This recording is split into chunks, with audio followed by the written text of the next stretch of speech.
ভারত নাকি চীন? জল্পনার অবসান, মোদীকে চরম ধাক্কা দিয়ে প্রথম সফরে বেজিং যাচ্ছেন তারেক।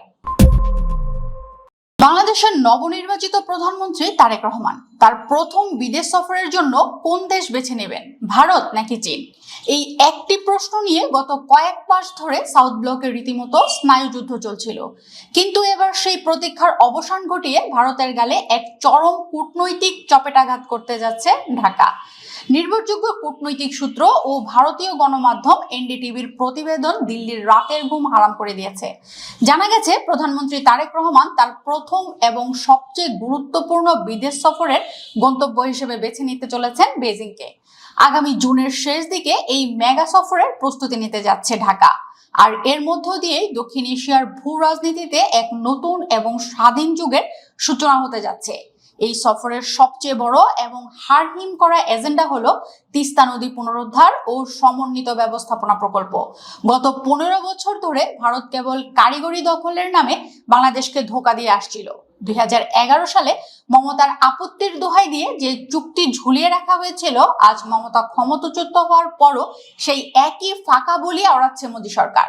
কিন্তু ঢাকা এবার বুঝিয়ে দিল, ভারত পানি ভাগ করতে পারে, কিন্তু স্রেফ অহংকারের কারণে তারা তা করতে চায় না। তাই ভারতের সমাধানের জন্য আরেক মুহূর্ত অপেক্ষা না করে প্রায় $1 বিলিয়ন এই মেগা প্রকল্পের চাবি সরাসরি চীনের হাতে তুলে দেওয়ার চূড়ান্ত ফয়সালা করতে বেজিং যাচ্ছেন তারেক রহমান।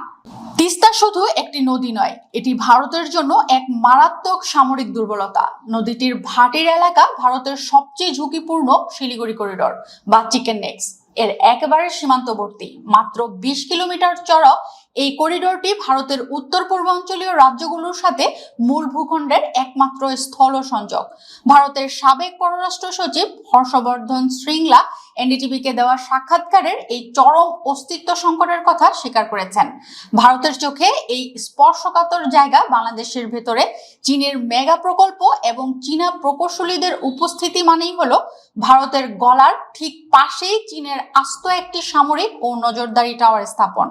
একবার চীনা প্রকৌশলী দল সেখানে পৌঁছালে ভারতের পূর্বাঞ্চলীয় কৌশলগত নিরাপত্তা তাসের ঘরের মতো ভেঙে পড়বে। গত ফেব্রুয়ারিতে ক্ষমতা গ্রহণের পরই তারেক রহমান স্পষ্ট করে দিয়েছিলেন যে তার সরকারের পররাষ্ট্রনীতির মূল ভিত্তি হবে বাংলাদেশ ফার্স্ট, অর্থাৎ দেশের স্বার্থ আগে, কোনো পরাশক্তির দালালি নয়।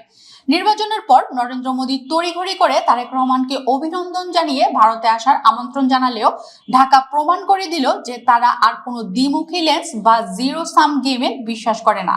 বাংলাদেশের পররাষ্ট্রমন্ত্রী খলিলুর রহমান সম্প্রতি বেজিং সফর শেষে স্পষ্ট জানিয়েছেন, অন্য দেশের সাথে সম্পর্ক মানে এই নয় যে ভারতের সাথে শত্রুতা। আজ বিশ্ববাসী পরিষ্কার দেখছে, বৃহৎ শক্তির প্রতিযোগিতায় ফাঁকা বাগাড়ম্বর নয়, প্রতিশ্রুতি বাস্তবায়নের ক্ষমতাই আসল আধিপত্য। 15 বছর ধরে ফাঁকা বলি আওড়ানো ভারত আজ শুধু একটি পানি প্রকল্পই হারায়নি, বরং পুরো দক্ষিণ এশিয়ায় তাদের নেতৃত্বের প্রতি আস্থা হারিয়েছে। তারেক রহমানের এই বেজিং সফর ভারতকে চোখে আঙ্গুল দিয়ে দেখিয়ে দিচ্ছে, দিল্লির বড় ভাইয়ের দাদাগিরি এখন আর চলবে না। বাংলাদেশের ভাগ্য এখন ঢাকা নিজেই নির্ধারণ করবে, আর সেই রিমোট কন্ট্রোল এখন আর ভারতের হাতে নেই।